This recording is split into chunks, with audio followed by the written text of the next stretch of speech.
निलेश पाटील आहे. मी लहानपणी शाळेत असतानाच दातांवर पडलो होतो, म्हणजे दातांना मार लागला होता, ज्यामुळे माझा पुढचा दात काळा पडला होता आणि दातांमध्ये खूप स्पेसिंगही होतं.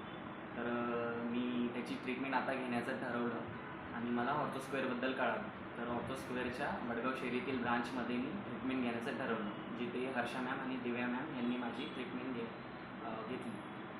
तर दातांचं जे स्पेसिंग होत आणि जो दात काढा होता त्याचं त्यांनी एकदम यशस्वीरित्या ते खूप छान काम पार पाडलं. जो दात होता त्याला काळा दाताला पण त्यांनी प्रॉपर एकदम व्हाईटनिंग केलं आणि जे दातांचं स्पेसिंग होतं तेही त्यांनी एकदम ॲक्युरेट करून दिलेलं आहे. आणि एवढं सगळं झाल्यानंतर आता जी कॅप्स बसवलेले आहे ते तुम्ही बघू शकता, जे प्रॉपर खूप नॉर्मल आणि नॅचरल अशा दिसत आहेत. म्हणजे असं वाटतही नाही आहे की मी कॅप्स बसवलेले आहे, नॉर्मलच माझे नॅचरल दात आहेत असं झालं आहे. त्यासाठी मी खूप आभारी आहे.